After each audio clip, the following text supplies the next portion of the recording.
Hi మామ. సంగీతం ఎలా చెప్పాలి, ఏం చెప్తే ఈ మూవీకి సరిపోయే పదాలని నేను వెతకగలను, మీ ముందు పెట్టగలను. బట్ ఈ సినిమా గురించి మాట్లాడుకునే ముందు, ఈ సినిమా నాకు ఎలా అనిపించిందో తెలుసుకునే ముందు ఒక మాట చెప్పి ఈ సినిమా రివ్యూ అయితే మొదలు పెడతాను మామ. ఈ సినిమా తెలుగు సినిమా అవ్వటం ఈ సినిమా మేకర్స్ చేసుకున్న దురదృష్టం అంటాను మామ. ఎందుకురా అంత పెద్ద స్టేట్మెంట్ ఇచ్చావు అంటే, ఇదే సినిమా ఏ మలయాళంలోనో ఆర్ ఏ తమిళ్లోనో వస్తే మన మేకర్స్ని మనం తిట్టుకొని ఆ సినిమాని హైప్ చేస్తూ ఉంటాం. బట్ అదే తెలుగులో వస్తే థియేటర్లోకి కూడా వెళ్ళం. ఇక సో కాల్డ్ రివ్యూవర్స్ మాకు కొత్త రకం సినిమాలు కావాలి అని అంటారు. ఇప్పుడు వచ్చింది అద్భుతంగా కూడా ఉంది. అందులోనూ ఇప్పుడున్న యూత్ చిన్న చిన్న వాటికే ఒళ్ళు నొప్పులు, కాళ్ళ నొప్పులు, కీళ్ళ నొప్పులు అంటుంటే 94 సంవత్సరాల వయసులో ఒక దర్శకుడు ఇలాంటి ప్రయోగం చేస్తే, అది కూడా రోజుకు ఒక 11 ట్యాబ్లెట్లు వేసుకుంటా ఇలాంటి ప్రయోగం చేసి మన ముందుకు తీసుకొస్తే, ఆదివారం సాయంత్రం అది కూడా మంచి టాక్ తెచ్చుకున్న సినిమా ఫస్ట్ షో ఫుల్ అవ్వకపోవడం నాకైతే నచ్చలేదు మామ. చాలా బాధ అనిపించింది.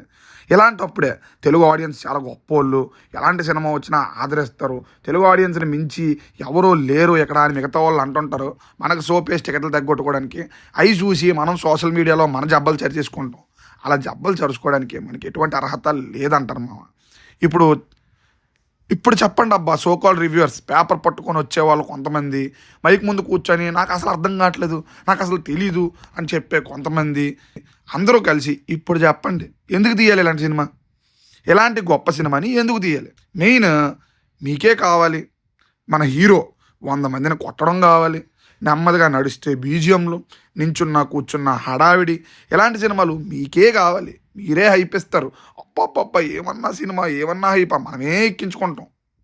కానీ పైకి ఇంటెలెక్చువల్ ఫీలింగ్స్, ఇంటెలెక్చువల్ థాట్స్ బయట పెడుతుంటాం.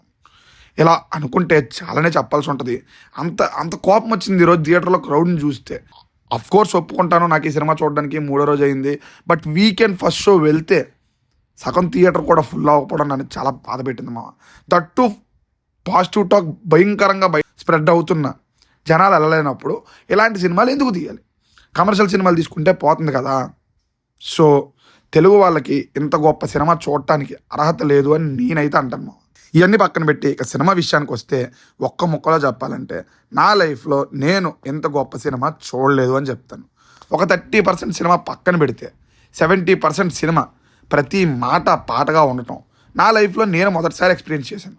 అండ్ ఇదే ఆఖరిసారని కూడా అంటాను. ఎందుకంటే ఈ ధైర్యం ఇంకొకరు చెయ్యాలని కూడా వాళ్ళు ఊహించరు.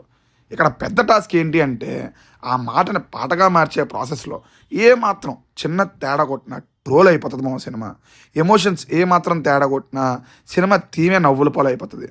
బట్ ఆ టాస్క్ని సంగీతం గారి ఎక్స్పీరియన్స్ నించోబెట్టిందని చెప్తే డిఎస్పి గారు ప్రాణం పోస్తారని చెప్పచ్చు మామ. సంగీతం గారు డిఎస్పి గారి గురించి ఆడియో లాంచ్లో ఒక మాట అన్నారు. ఆ మాట నిజమని ఈ సినిమా చూస్తున్నప్పుడు నాకు అనిపించింది మామ. ఈ సినిమాతో అయితే డిఎస్పి గారు పక్కా నేషనల్ అవార్డు కొడతారు, నో డౌట్ అని నేను అనుకుంటున్నాను. మెయిన్ ఈ సినిమాలో నన్ను ఇంప్రెస్ చేసింది సినిమా థీమ్, కోర్ పాయింట్. ప్రతి సీన్లో సర్కాస్టిక్గా సొసైటీని క్వశ్చన్ చేయాలన్న సంగీతం గారి ఐడియాలజీ పర్ఫెక్ట్గా వర్కౌట్ అయింది నాకైతే. కామెడీ, ఎమోషన్స్, థ్రిల్ ఇలా అన్నీ పర్ఫెక్ట్గా కుదిరిన సినిమా అని కూడా చెప్పొచ్చు. ఈ అటెంప్ట్ సినిమాగా మారడానికి మెయిన్ రీజన్ అయిన నాగేశ్వన్ గారికి ఎన్ని థ్యాంక్స్లు చెప్పినా తప్పులేదు మామ. ఇక ప్లస్లో మైనస్లో తెలుసుకునే ముందు పాయింట్లోకి వెళ్తే, కుబేరపురం అనే ఊర్లో దేవుడి శాపం వల్ల ఆ ఊరి ప్రజలు మాటకి బదులు పాటలు పాడుతూ ఉండాల్సి వస్తుంది. ఎందుకు ఆ శాపం ఏంటి, ఎందుకు దేవుడు ఆ ఊరు వాళ్ళకి ఆ శాపం ఇచ్చాడు అనేది మనం స్క్రీన్ మీద చూసి తెలుసుకోవాలి మామ. ఇక ప్లస్లో మైనస్లు అని రెగ్యులర్గా చెప్పను, ఎందుకంటే ఈ సినిమాలో నాకు అన్ని వర్కౌట్ అయ్యాయి. అలాంటప్పుడు ఇంక మైనస్లుగా నేను కేటగిరీని విడదీయడం ఎందుకు.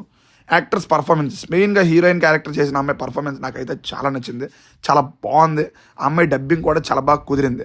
మిగతా యాక్టర్స్ కూడా పర్ఫార్మెన్స్ చింపేశారని చెప్తాను, చాలా బాగున్నాయి. ఈ సినిమాకి మెయిన్ ప్లస్ అయితే డిఎస్పి గారి మ్యూజిక్ అనే అంటాను మామ. మాటకి బదులు పాట ఉంటే ఆ సినిమాకి ఆయన ప్రాణం పోసారని చెప్పొచ్చు. పక్కా నేనైతే ఆయనకి అవార్డు ఎక్స్పెక్ట్ చేస్తున్నాను. ఇక ఒక్కొక్కటిగా ఎక్స్ప్లెయిన్ చేయలేను. సంగీతం గారి రైటింగ్, డైరెక్షన్, ఈ ఏజ్లో కూడా కొత్తగా ఏదో ఒకటి చెప్పాలి అనే ఆయన ఆలోచన, తపన చూసి మనం ఎంతైనా నేర్చుకోవచ్చు మామ. లైఫ్లో ఒకసారి వచ్చే ఈ సినిమాని అందరూ ఉన్న పలంగా టికెట్ తీసుకొని థియేటర్కి వెళ్ళి అయితే చూడండి మామ. మళ్ళీ నెక్స్ట్ టైం ఇలాంటి సినిమా రాదు, ఇలాంటి ఎక్స్పీరియన్స్ మనం థియేటర్లో ఎక్స్పీరియన్స్ చేయలేం కూడా. ఎంజాయ్ చేయండి. ఈ సినిమాని సెలబ్రేట్ చేసుకోకపోతే ఇంకే సినిమాను కూడా సెలబ్రేట్ చేసుకునే హక్కు మనకు ఉండదని నా అభిప్రాయం. సో హ్యాపీగా ఫ్యామిలీతో వెళ్ళి సినిమా చూసి ఎంజాయ్ చేశాను మామ. నాకైతే విపరీతంగా నచ్చింది. నా రెఫరెన్స్ లిస్ట్లో ఈ మూవీ తప్పకుండా ఉంటుంది. హ్యాపీగా వెళ్ళి సినిమా చూడండి. Hats off to the team. అన్ని క్రాఫ్ట్స్ కలిపి మనకు ఒక మాస్టర్ పీస్ని అయితే ఇచ్చాయని చెప్తాను. క్లైమాక్స్లో విజయ్ దేవరకొండ గారి క్యామియో కూడా మనల్ని అయితే సర్ప్రైజ్ చేస్తుంది. బాయ్ మామ. నెక్స్ట్ ఇంకో మంచి రివ్యూతో మళ్ళీ కలుద్దాం. బాయ్.